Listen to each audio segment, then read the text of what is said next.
So I'm calling the meeting to order at 6:03 p.m.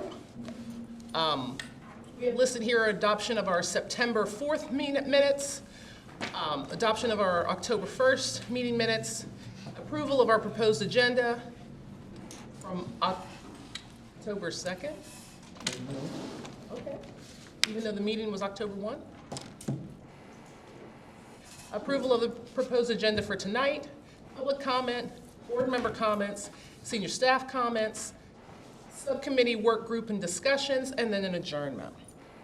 So, we'll start with I'll take the first two orders of business together, the adoption of the September meeting minutes and the adoption of the October 1 meeting minutes. It looks, after doing attendance, as if we do not have quorum. So we are going to table that as old business for our next meeting. That having been said, I don't know that we can move forward with approval for the proposed agenda for tonight because we don't have quorum. So we will also move over that. Public comment.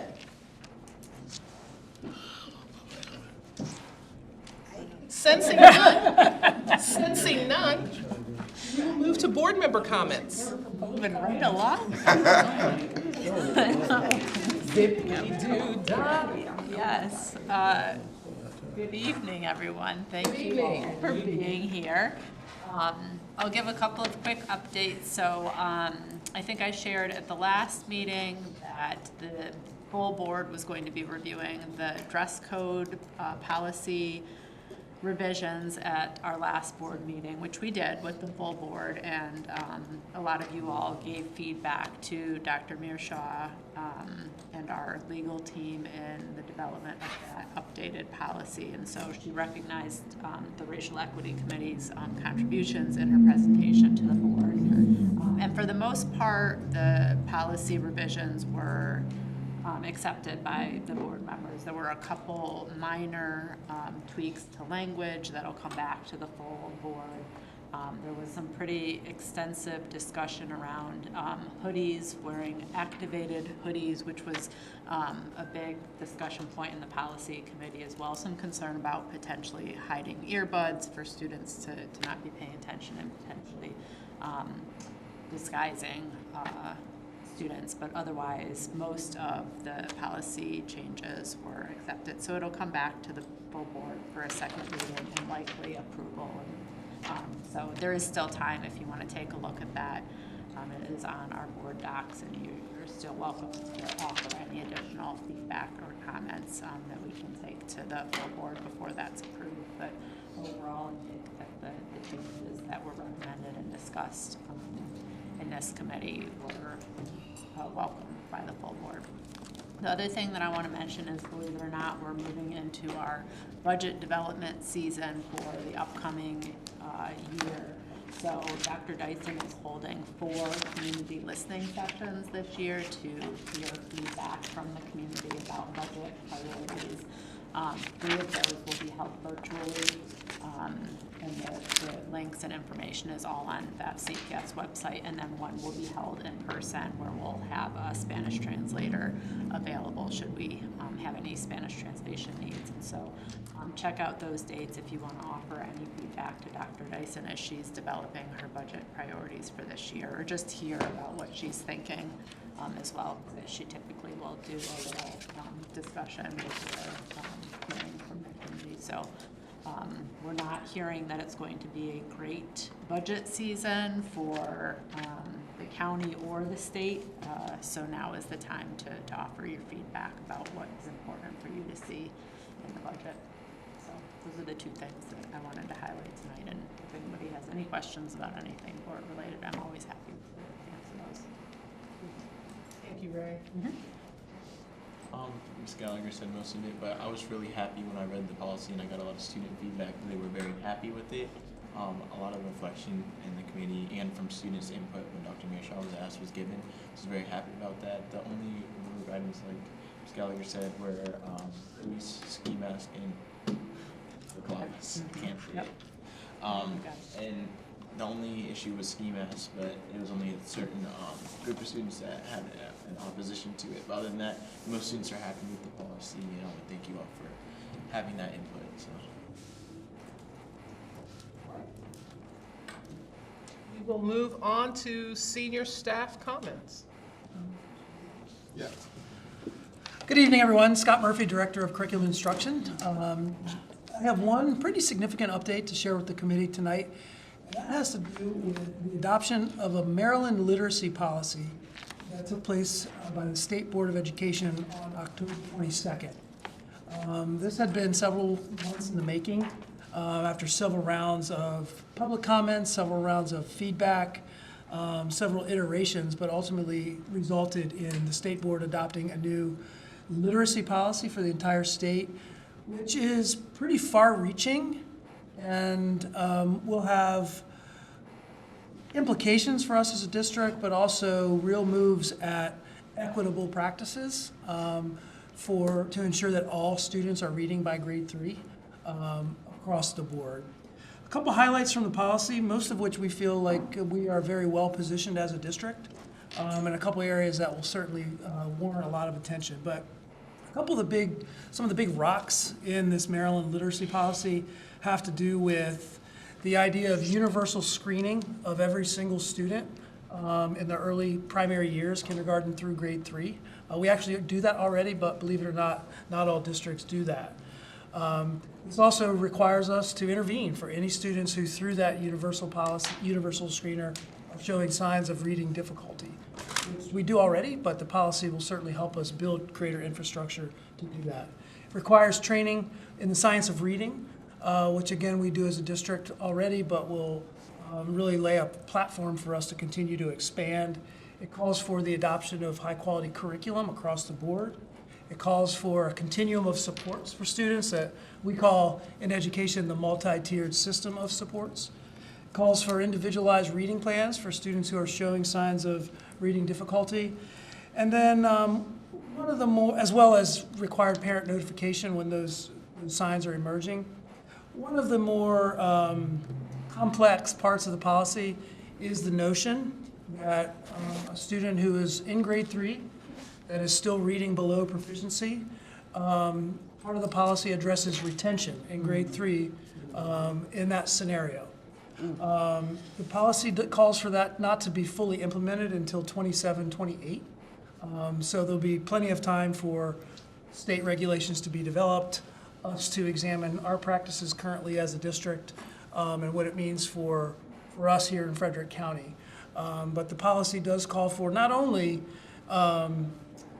retention in grade 3 when students are not reading at grade level, but also puts a lot of power in the hands of parents to make to request what's called a good cause exemption, and to be in collaboration with the school around what makes the most sense for that individual student to be promoted to grade 4 if they're still showing signs of reading difficulty. So a lot of implications there as it relates to our goal that every single student is reading by grade 3.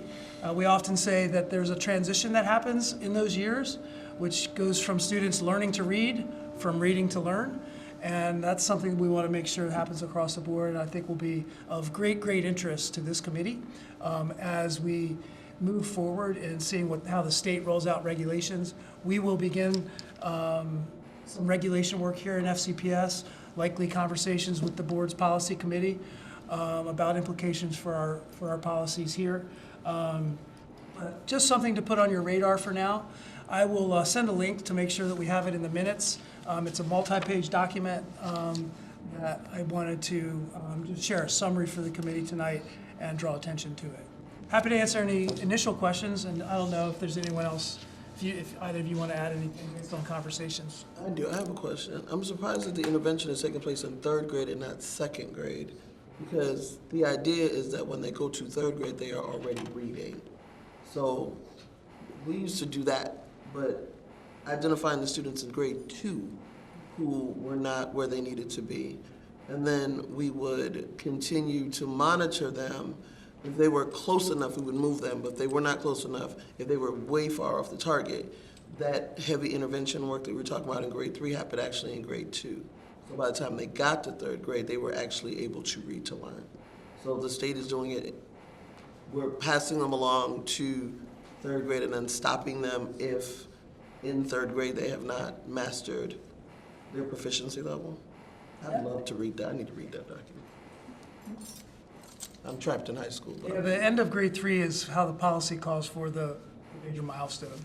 And there's intervention that happens, kindergarten, first, second grade. So there's interventions that's happening and everything, but that third grade is that benchmark that says if those interventions have not worked so far, then there's a decision point there.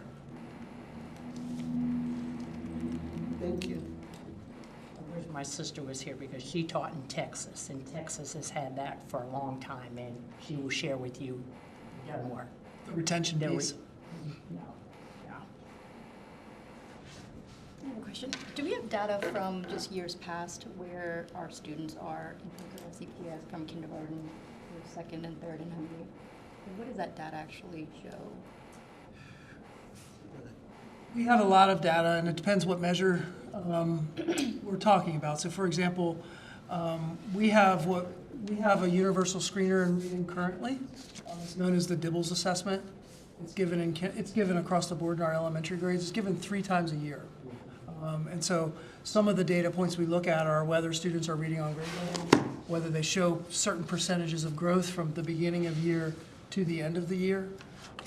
Much of that data is publicly available, which we can certainly bring to a future meeting and show the committee how to access it and what our trends have been over multiple years. We do tend to, we look at ourselves across the state.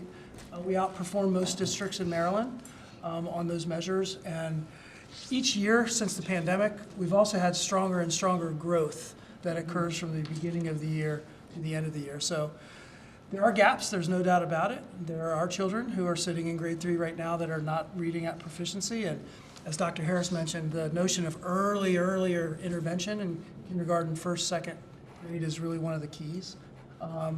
There is a lot of data that we have at our disposal, and really we hope part of multiple measures that determine the path of a student in grade 3. So the state's calling for the state assessment, the MCAP assessment, to be the primary measure, but we really believe in multiple measures that tell the story of a student and drive some of those decisions. So we can also link some of that in the meeting minutes so that you have access to the data. Is that also broken down by demographic? It is. Does the state talk about our students that are SLED students or students that are? I want to know. English proficient students? Is there discussion about that in that measure? There is, and frankly, this passed on October 22nd, so we have a lot to learn. This notion of, in the policy, it's called a good cause exemption. So students who are multilingual learners, students with disabilities, other reasons that a parent, a family, an educator may weigh in to decide that the good cause is for a student to be promoted to grade 4 with continued intervention in reading. But yes, and frankly, as this policy was being developed, the conversations around students with IEPs and students with disability was front and center. Yeah, because I know one of the things will be like, what are they considering proficient at that grade in terms of sight reading? Like I'm knowing the Dibbles, it's more like word recognition, and at third grade, what level of comprehension, and yeah.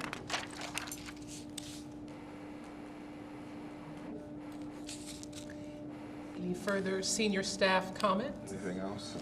Just out of continuation, so we are still working, our schools are working with No Place for Hate, and so you may see some advertisements or some postings about some things that our schools are doing with No Place for Hate. I think right now we have about 20 schools that are participating in No Place for Hate, and so pretty much it's a grassroots effort with students and staff and community members working towards anti-bias, anti-bullying, and also inclusionary activities in their schools. So that has expanded a little bit since the last time we talked.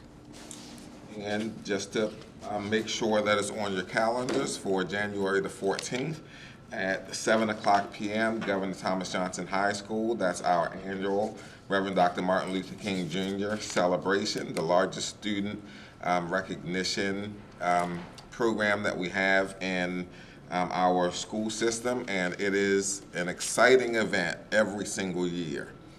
Very exciting. There's always, you know, a little nuance to kick it up a notch from the previous year.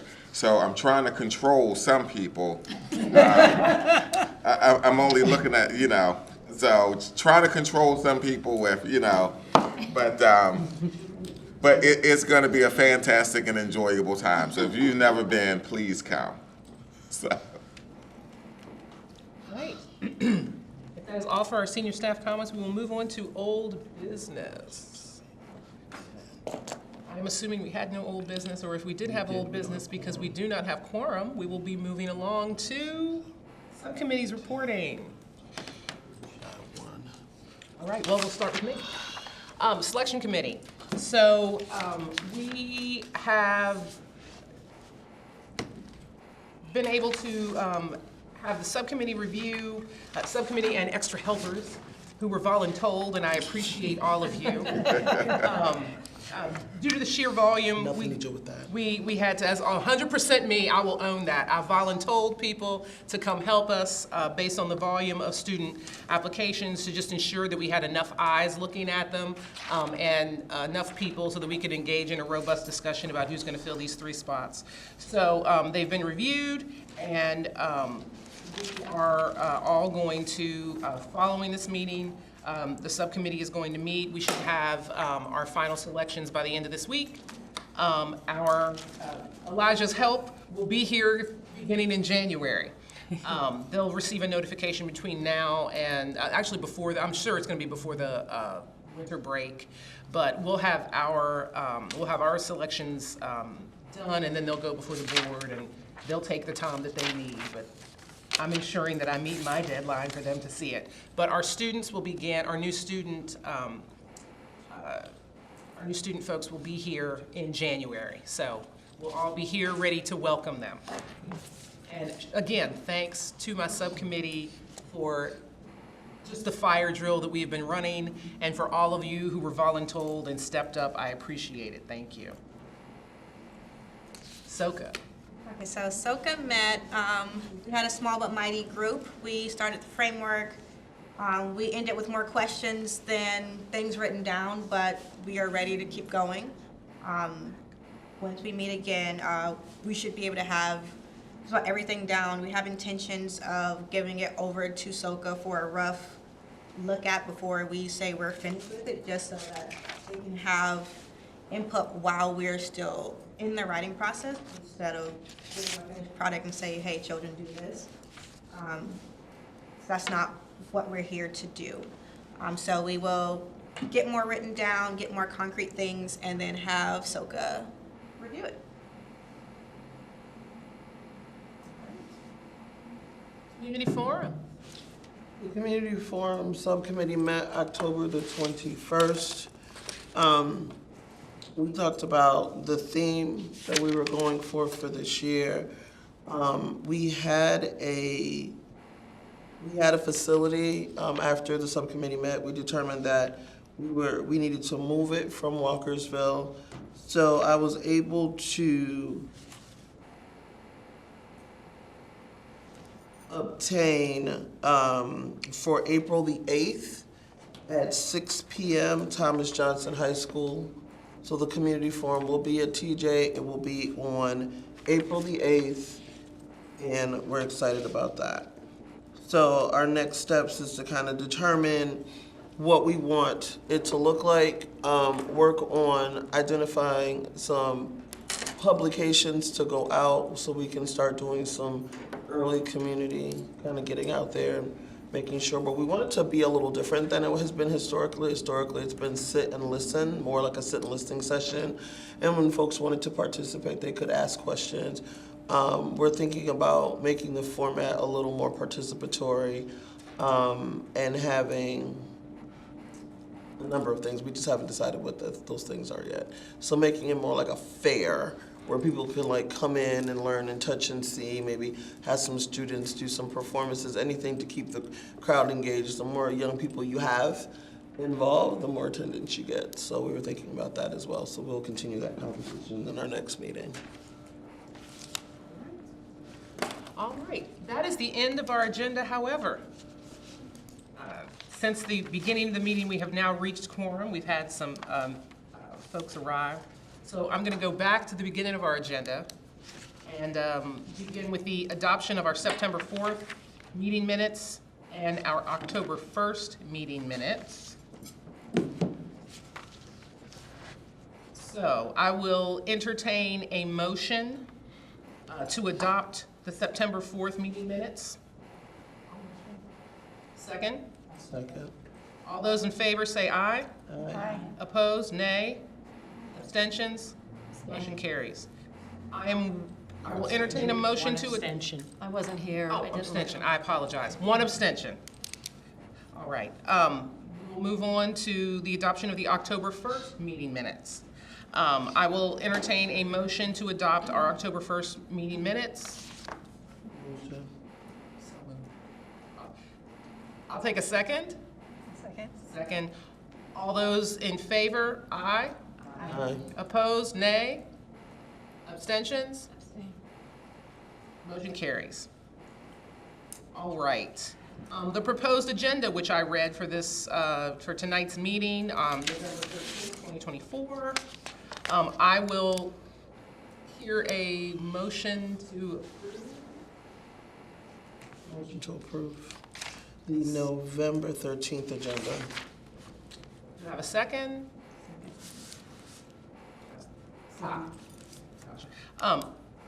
All those in favor? Aye. Opposed? Nay? Abstentions?